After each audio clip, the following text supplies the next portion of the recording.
नमस्कार, बखबर में आपका स्वागत है। मैं हूं राघवेंद्र सिंह। आज हम बात करेंगे एक ऐसे मुद्दे पर जिस पर सबको खबर है लेकिन पुलिस बेखबर है।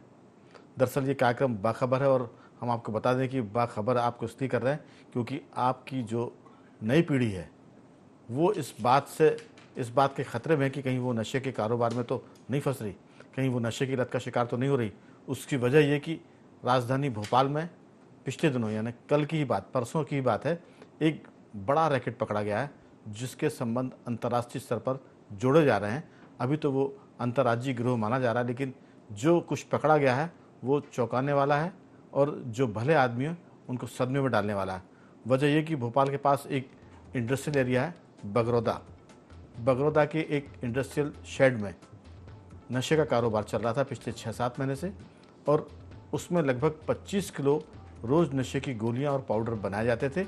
जो कुछ पकड़ा गया है उसकी अगर कीमत जोड़ी जाए, जो पुलिस बता रही है, 1814 करोड़ रुपए के नशे की उन्होंने खेप पकड़ी है। ये बहुत बड़ी रकम है और इससे बताते हैं कि लगभग 18 लाख बच्चे नशे का शिकार हो सकते थे, ये एक अनुमान है। उसकी सबसे ख़ास बात यह है कि इस पूरे मामले में गुजरात पुलिस और इसके कहेंगे एनसीबी की टीम ने इस पूरे काम को अंजाम दिया है और दुर्भाग्यपूर्ण बात यह है कि भोपाल पुलिस और मध्य प्रदेश को उसका कुछ पता नहीं था। चिंता की बात यहीं से शुरू होती है जबकि राजस्थान की बॉर्डर से जो इलाका लगा है, हम कहें नीमच या मंदसौर, वो एक ऐसी बॉर्डर है जो राजस्थान भी जाती है और उसके संबंध महाराष्ट्र से भी जुड़ जाते हैं। इसी पर विस्तार से बात करेंगे। चर्चा के लिए हमारे साथ जुड़ेंगे टेलीफोन पर मंदसौर के वरिष्ठ पत्रकार डॉक्टर घनश्याम बटवाल जी और स्टूडियो हमारे साथ मौजूद है हमारे दो सामाजिक सरोकार से जुड़े साथी श्री उमाकांत मिश्र जी और डॉक्टर भूपेंद्र कुमार जी। आप सभी का बहुत बहुत स्वागत है। घनश्याम जी, मेरी आवाज़ सुन पा रहे हैं? जी जरूर। दरअसल ये जो मामला है इसमें कोई शक नहीं कि केंद्र सरकार भी इस मामले में सक्रिय है, गुजरात सरकार तो है ही और जो नारकोटिक्स सेल है वो भी सक्रिय है। चिंता की बात यह कि 6 महीने 7 महीने से क्या हो रहा था, अब कुछ हो रहा था तभी तो आज पकड़े गए। लेकिन लोकल पुलिस की बात करें, उसके इनपुट की बात करें तो ये लगातार मध्य प्रदेश के लिए बहुत चिंता की बात है कि थाने के पीछे आतंकवादी अपना काम करते हैं 4-5 साल से लगातार और पुलिस को पता नहीं होता और नशे के कारोबार में एक के बाद एक बड़ी घटनाएं मिल रही हैं। अभी तक तो तटीय इलाकों में होता था जो समुद्र के पास पाकिस्तान बॉर्डर से लगे हुए होते थे या मुंबई की हम बात करें, लेकिन अब इनकी जो पकड़ है, जो इनकी घुसपैठ है, वो देश के दिल यानी मध्य प्रदेश तक हो गई है। घनश्याम जी, आपके पास जो जानकारी है हमसे साझा करिए।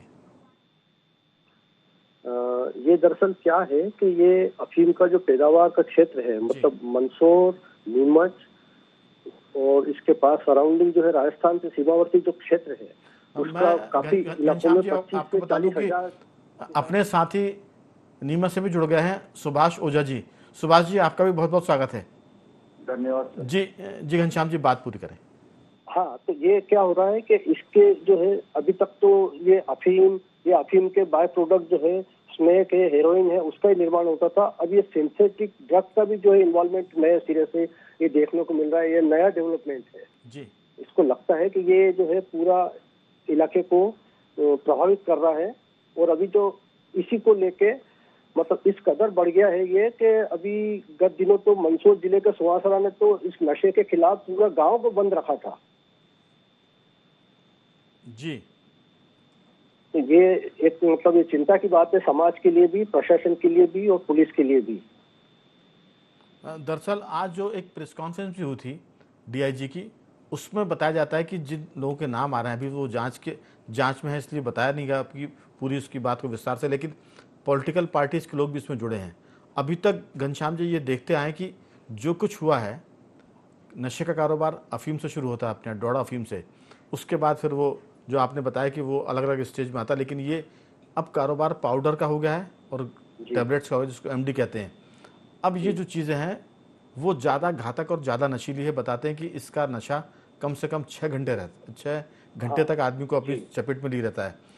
तो ये जो सब चीज़ें हैं, नशे की चीज़ें बनाना आसान हो गई है, इसके कारोबार में बहुत बड़ा नेटवर्क काम करता है।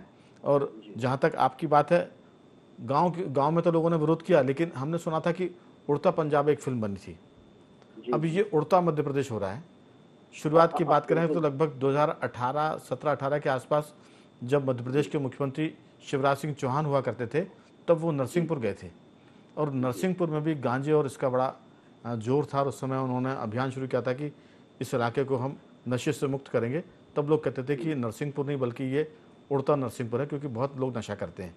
मैं लौटूंगा आपके पास, हमारे साथ जुड़ गए हैं सुभाष जी भी। सुभाष जी, नीमच मंदसौर माने बहुत ही पास पास और ऐसा मामला कि एक ही सिक्के के दो पहलू हैं, और वहीं से राजस्थान बॉर्डर लगती है जहां मध्य प्रदेश की अफीम राजस्थान जाती है और वहीं से उसको परिष्कृत करके दूसरे नशे के में तब्दील करते हैं।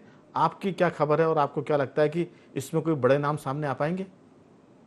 देखिए सर, क्या है कि हमारे यहाँ नशे का अफीम से जुड़े हुए और इससे बनने वाले मादक पदार्थों का कारोबार तो एक लंबा इतिहास है, लंबा समय हुआ है जी। लेकिन एमडी ड्रग्स का कारोबार भी इस क्षेत्र में पनप गया है। ये पिछले साल से उजागर होना शुरू हो गया था।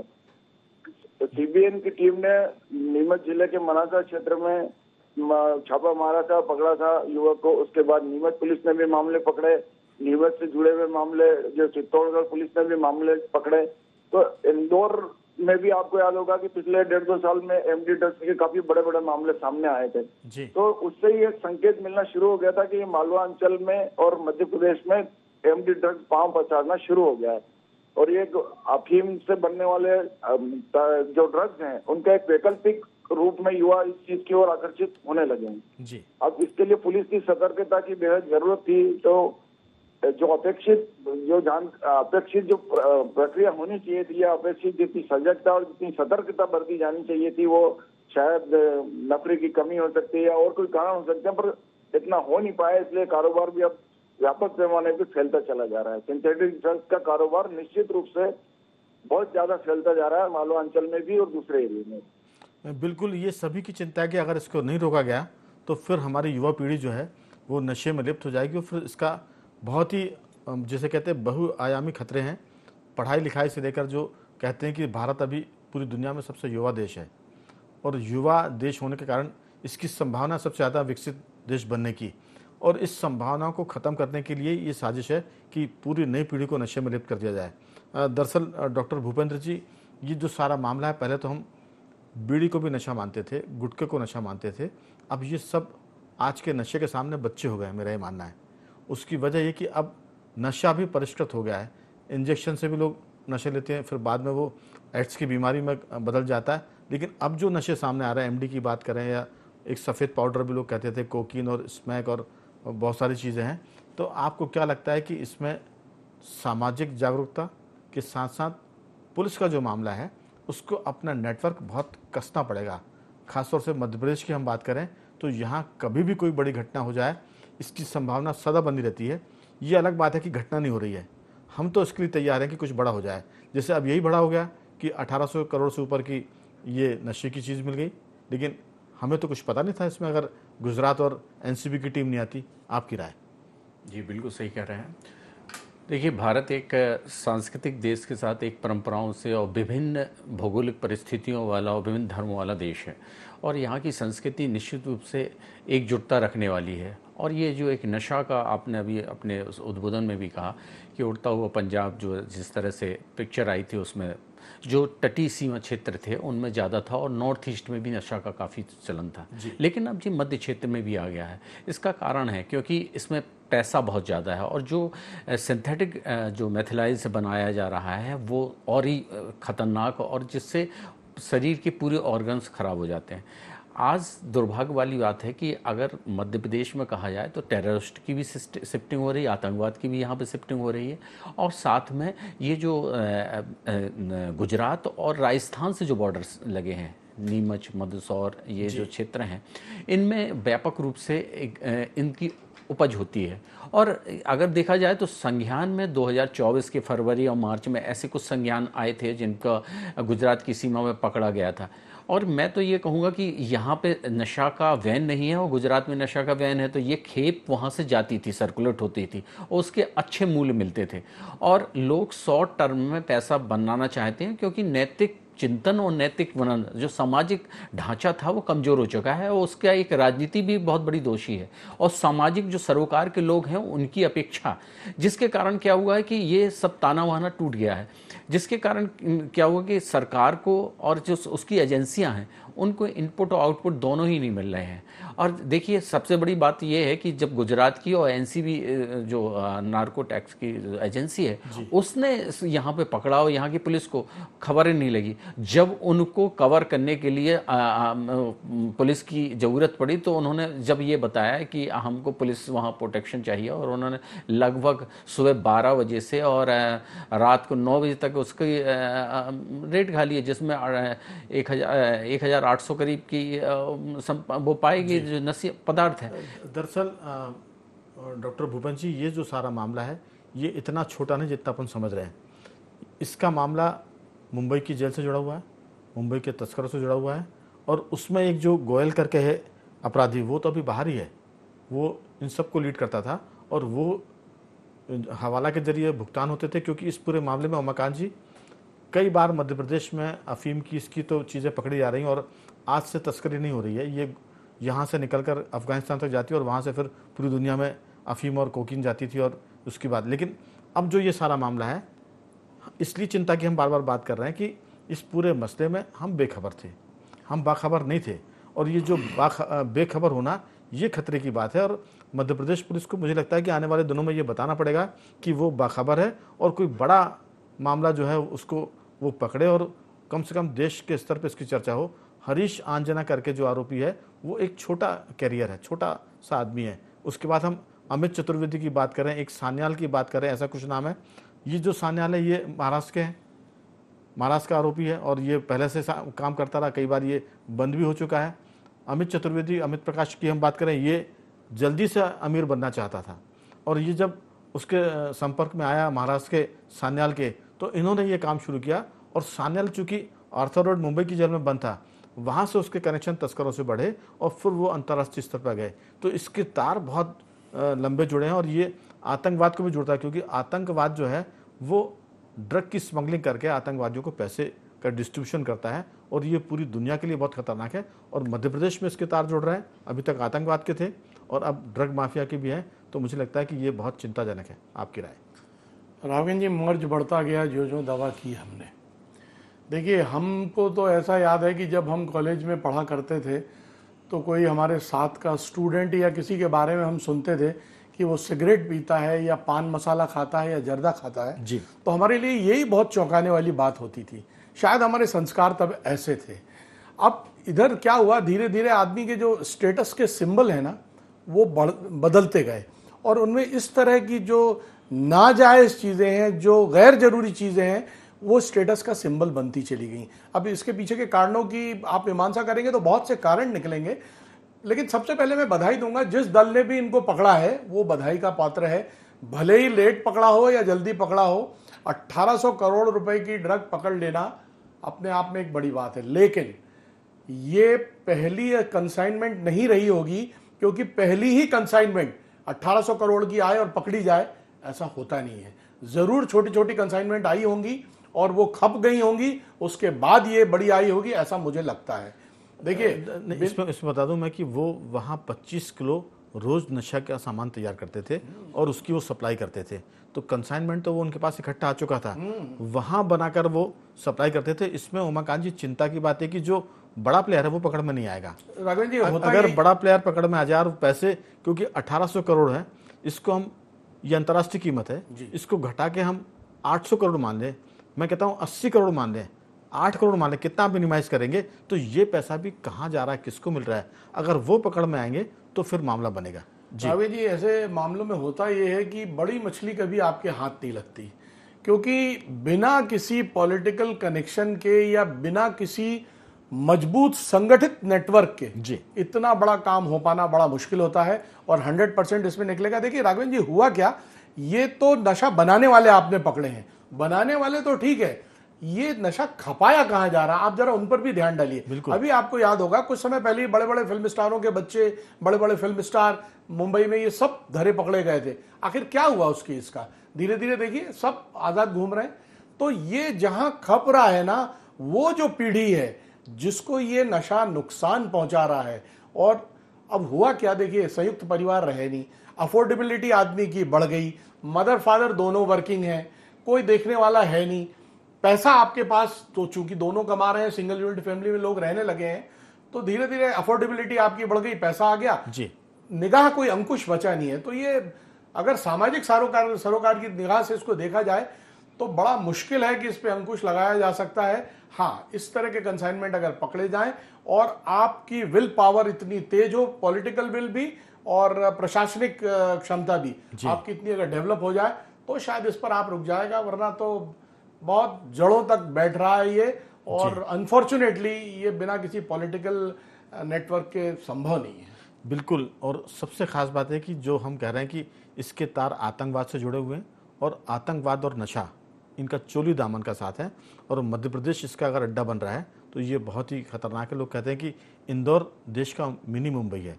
तो इंदौर में तो हमारे साथी ने बताया भी, दोनों साथियों ने, जो घनश्याम जी हैं और जी, मैं ये कह रहा हूँ मध्य प्रदेश को, राघवेंद्र जी आप ही लोग हमेशा शांति का टापू करके बोलते रहे हैं, और मध्य प्रदेश शांति का टापू है, रहा है, लेकिन आप देखिए बड़ी बड़ी घटनाएं जो है मध्य प्रदेश से ही शुरू हो रही हैं। बिल्कुल। आप ये भी उसी का एक उदाहरण है। तो अपन लोग कहते हैं शांति का टापू, आपसे तो मैं अकेला आ जाता हूँ या मीडिया आता है, अपन सब यही कहते हैं, और शांति तो है। वैसे भी कहते हैं कि भोपाल आतंकवादियों के लिए भी पनाहगाह है। बिल्कुल, यहाँ लोग आते हैं, वो रेस्ट करते हैं, अपनी फरारी काटते हैं और निकल जाते हैं। इसलिए भी वो यहाँ शांति बना रखते हैं, क्योंकि अगर यहाँ कुछ कार्रवाई करेंगे, घटना करेंगे, तो फिर पुलिस एक्टिव हो जाएगी। अभी भी पुलिस सो रही है, और वो तो बाहर के लोगों की, मैं कहूँगा कि ये दुस्साहस है कि वो यहाँ की सोई पुलिस के मैंने उसमें खलल डाल के ये सब पकड़ के ले जाते हैं। कहीं ना कहीं मध्य प्रदेश पुलिस को ये साबित कर रहे हैं कि ये चुनौती है कि क्या बात है कि आपके यहाँ आतंकी गतिविधि चलती है और आपको पता नहीं होता, फिर दिल्ली से आपको इनपुट मिलता है, बल्कि अब तो लोग इनपुट बताते भी नहीं, इनको बताए बिना कार्रवाई कर देते हैं। घनश्याम जी, जो सारा मामला है, अफीम तक तो ठीक था, अब ये जो चीज़ें हैं ये आतंकवाद का मामला, और आतंकवाद ऐसा नहीं कि सिर्फ दिल्ली, मुंबई, गुजरात में या महाराष्ट्र में होता है, अब ये सब जगह है। राजस्थान में भी आतंकी घटना हो चुकी है, मध्य प्रदेश में भी आतंकी बहुत आते हैं और जाते हैं। अगर पुलिस सतर्क है तो काफ़ी कुछ पकड़े भी जा सकते हैं। आपकी राय कि ये जो सारा मामला है, क्या इसमें कोई बड़ी मछली पकड़ी जाएगी, या सिर्फ ये ऐसे ही इस पर जिसे कहते हैं ना रफू करके ख़त्म हो जाएगा? मेरा कहना ये है जी, कि ये जो मालवा शांति का टापू है, ये एक समय रहा, अब ये जो है सतह पे ही शांति है। इसके अंदर जो खतबद हो रही है, वो चाहे आतंकवाद हो, चाहे आपका ये ड्रग माफिया हो, चाहे क्रिप्टो करेंसी हो, कुछ न कुछ इसके अंदर कनेक्शन इंटरनेशनल लेवल पे जी, बनते हुए दिख रहे हैं। ये जो है ये चेतावनी भी है और ये संकेत भी है।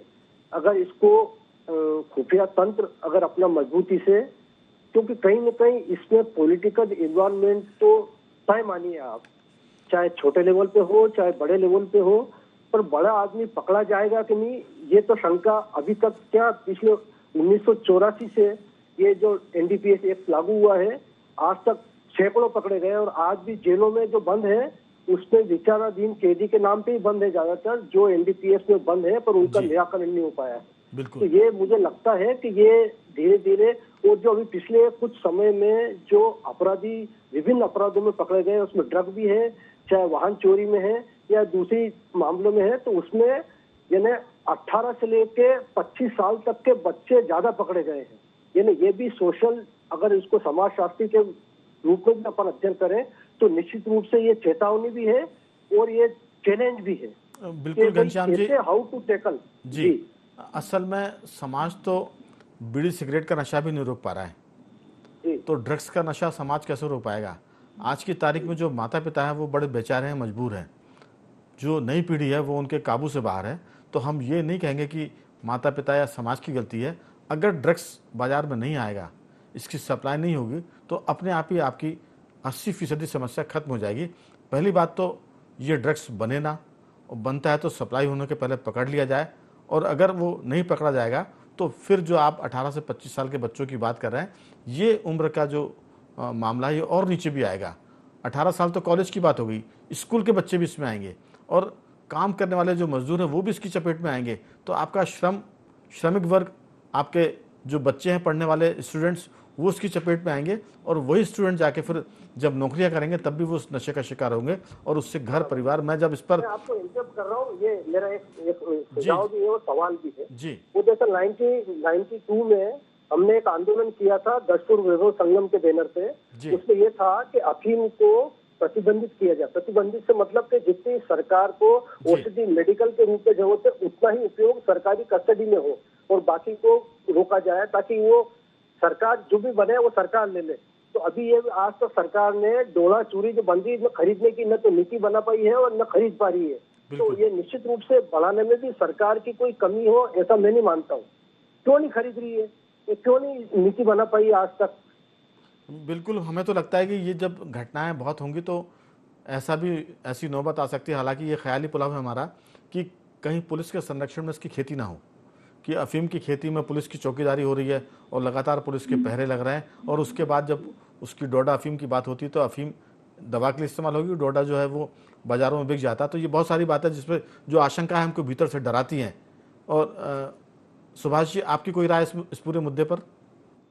क्योंकि वहाँ तो प्रेस कॉन्फ्रेंस हेलो, डीआईजी ने की है प्रेस कॉन्फ्रेंस, उस पर उन्होंने बताया कि जांच चल रही है और कुछ चीज़ें बताना जरूरी नहीं है अभी क्योंकि जांच उससे प्रभावित हो जाएगी। तो हम तो कहते हैं कि जांच खूब चले और बड़ी मछलियाँ पकड़ी जाए तो कम से कम ये मैसेज जाए कि सरकार और पुलिस का जो महकमा है वो संजीदगी से काम कर रहा है। जी सुभाष जी। सर मैं आपने अभी जो कहा ना कि पुलिस की देखरेख वाली बात, तो नीमच जिला पुलिस के कई पदस्थ कर्मचारी बर्खास्त हुए हैं तस्करों को संरक्षण देने के मामले में। जी। ये पिछले 2 साल के अंदर अंदर ही हुए और ये तथ्यात्मक रूप से और उनको पकड़ने वाले नार्कोटिक्स ब्यूरो ने पकड़ा, पुलिस से तस्करों से साठगांठ में बर्खास्त हुए हैं। खुद पुलिसकर्मी यहाँ एक प्रतिष्ठित व्यापारी के ऊपर एनडीपीए एक्ट का फर्जी प्रकरण बनाते हुए पकड़े गए, उसमें बर्खास्त हुए हैं। फिर जावद पुलिस थाने पे फर्जी प्रकरण बनाते हुए पाए गए, वो बर्खास्त हुए हैं। अभी हाल ही में घटनाक्रम सामने आया कि तस्करों की डोला चोरत तस्करों की जो गाड़ियां जाती है उसमें पुलिस थाने बने हुए हैं, तो वो इस थाने से उस थाने तक पार करवाने का इतना, इस थाने से उस थाने तक पार करवाने का इतना, राजस्थान में जाने का इतना। ये तथ्य कोई छिपा हुआ नहीं सर, हमारे यहाँ ये बिल्कुल स्थापित तथ्य है। पुलिसकर्मी बर्खास्त हो चुके हैं तो अब इसका प्रमाण की भी कोई जरूरत नहीं है। बिल्कुल। मैं सारे पुलिसकर्मियों के ऊपर ये आरोप नहीं लगा रहा, लेकिन पुलिस का के अंदर ऐसी काली भेड़ें घुसी हुई है जो लेकिन सुभाष जी, पुलिस पर भले ही आरोप ना हो लेकिन पुलिस ने पकड़ा भी नहीं है। ये तो एनसीबी और गुजरात पुलिस पकड़ रही है। हाँ, अब ये पुलिस का कर्मचारी जब खुद तस्करी को संरक्षण में बर्खास्त हुआ तो इस बारे में सबूत क्या देंगे सर? ठीक आपने ठीक कहा कि ये चीजें गहरे तक जुड़ी हुई है। दरअसल डॉक्टर भूपेंद्र, ये ऐसा लगता है कि अपराधी तस्कर पुलिस में शामिल हो गए हैं या पुलिस तस्कर बन गई है, ये दोनों चीज समझ में नहीं आती है। हालांकि ये मैं कठोर बात कर रहा हूँ लेकिन हालात जो सुभाष जी बता रहे हैं कि कई पुलिस के कर्मचारी बर्खास्त किए गए और सबको पता है कि कहाँ से माल जाता है और पुलिस के संरक्षण में किस तरह वो जिलों को पार करता हुआ राज्य की सरहदों के बाहर राजस्थान पहुँच जाता है। आपकी छोटी सी टिप्पणी। देखिए क्या है, नशे में अपार पैसा है और जिसका पैसे के कारण क्या होता है, जो तंत्र होता है वो निश्चित रूप से लाभान्वित होने के चक्कर में बिकाऊ हो जाता है। ये घटनाएं बिल्कुल सही कह रहे हैं कि ये घटनाएं ऐसी आई हैं, लेकिन जब तक इसी की तरह नशा एक घुन की तरह भी है समाज अब आप बताइए, लाभान्वित होने के चक्कर में पुलिस बिक जाएगी तो फिर कैसे काम चलेगा? ये तो अब क्या, वो तो लग ही रहा है क्योंकि केस ऐसे कई फर्जी केस बने हैं, मीडिया में आए हैं, पढ़े गए हैं, देन उसमें सस्पेंड भी हुए हैं वहाँ के अधिकारी, उनको निलंबित भी किया गया। तो ये तो है ही, कहीं ना कहीं तो है। और ये इतने बड़े जो कांड होते हैं निश्चित रूप से राजनीति प्रेरित तो होते हैं, राजनीति संरक्षण उनको मिलता है और ये तो अब इन्वेस्टिगेशन का पार्ट है क्योंकि अब दूसरी राज्य की पुलिस है और सरकार, दोनों की एक ही है। अब क्या आता है परिणाम, और बड़े जो मूल रूप से जब तक उन लोगों को पकड़ा नहीं जाएगा, कार्रवाई नहीं होगी निश्चित समय में, तो वो भी निश्चित समय में होनी चाहिए, जिससे क्योंकि एक ये खबर बन के रह जाए और फिर इस तरह के फिर लिपापोती हो तो ये तो एक समाज के लिए और देश के लिए खतरा है। समाज तो अपनी जगह, लेकिन सही बात, ये उमाकांत जी, ये इत्तेफाक नहीं कहेंगे। मध्य प्रदेश में बीजेपी की सरकार है, महाराष्ट्र में बीजेपी की गठबंधन की सरकार है, गुजरात में भाजपा की सरकार है, राजस्थान में भाजपा की सरकार है। तो 4 राज्य और चारों राज्यों में बीजेपी सरकार में हिस्सेदारी कर रही है, सरकार में है। इसमें कहीं ना कहीं कठोरता का एक ऐसा पैमाना तय करना पड़ेगा कि कोई भी इसमें हो, बड़े से बड़ा आदमी हो, अगर अमित शाह और मोदी जी इन घटनाओं को ध्यान से देख रहे होंगे, समझ रहे होंगे, तो हमें लगता है कि बड़ी कार्रवाई की ज़रूरत है जो मिसाल बने, क्योंकि 1814 करोड़ की ड्रग्स बरामद हुआ ना भोपाल जैसे छोटे शहर से। राजधानी भले ही है, लेकिन इंदौर की तुलना में भोपाल छोटा शहर है। अगर गतिविधियों की बात करें तो भोपाल में मेट्रो वाला कल्चर नहीं है, लेकिन ये सप्लाई सेंटर हो गया है। यहाँ बन रही है और यहाँ से सप्लाई हो रही है, तो किसको पैसे मिल रहे हैं, कहाँ जा रही है, जा तो रही बाजार में। अब वो जो बच्चे बेचारे पी रहे हैं वो नशे के शिकार, उनको नशे की आदत बनाएगी, बाद में वो लतियल हो गए, लत उनको लग गई। आपकी इस पूरी राय इस पूरे मामले में? देखिए राघवेंद्र जी, ये तो तय है कि ये कोई छोटा मोटा नेक्सस नहीं है जी, ये बड़ा नेक्सस है। और आप बिल्कुल सही कह रहे हैं, इसकी बहुत गंभीरता से जांच होनी चाहिए। और सिर्फ जांच होनी नहीं चाहिए, जांच होती हुई दिखनी चाहिए, पूरी ट्रांसपेरेंसी के साथ जांच होनी चाहिए। और जांच से निकलने वाले तथ्य सबके सामने भी आना चाहिए। देखिए क्या है, मध्य प्रदेश को इसमें लीड लेनी चाहिए। मेरा तो ऐसा मानना है कि ये एक ऐसा कारोबार है जिसको नीचे से लेके ऊपर तक बिल्कुल कोई भी पसंद नहीं करेगा। जो हमारे समाज को जड़ से खत्म करने की कोशिश है, खासतौर से युवा वर्ग को, बिल्कुल, जिस पर जो आने वाली पीढ़ी है हमारी, अगर उस पर आघात है तो इसको गंभीरता से जांच होनी चाहिए और उस जांच के परिणाम दिखने भी चाहिए। बिल्कुल, न केवल जांच गंभीरता से हो, नतीजे मिले और इसको रोका भी जाए, क्योंकि ये नेक्सस सिर्फ अभी एक छोटी सी घटना से खत्म नहीं हुआ, कई जगह बन रही होंगी भोपाल में, मध्य प्रदेश में। तो राजनीति ना हो, कांग्रेस बीजेपी आरोप प्रत्यारोप ना लगाए, अगर लगाते हैं तो वो उनका बिजनेस है, वो करें, लेकिन पुलिस का काम है कि वो इस पर सख्त कार्रवाई करे। और दिल्ली सरकार, केंद्र सरकार का ये जिम्मेदारी है कि वो इस पर नज़र रखे, क्योंकि इससे देश खोखला हो रहा है और ये आतंकवाद के लिए एक बड़ा सहयोग वाला कदम होगा। अगर नशे को ना रोका जाए तो बखबर के चारों मेहमानों का मैं साधुवाद करूंगा। सुभाष जी आपका धन्यवाद, घनश्याम जी आपका बहुत बहुत धन्यवाद, उमाकांत जी आपका धन्यवाद और डॉक्टर भूपेंद्र आपका बहुत धन्यवाद कि आपने इस चर्चा में हिस्सा लिया। तो बखबर में आज सिर्फ इतना ही। बने रहिए हमारे साथ और देखते रहिए IND 24।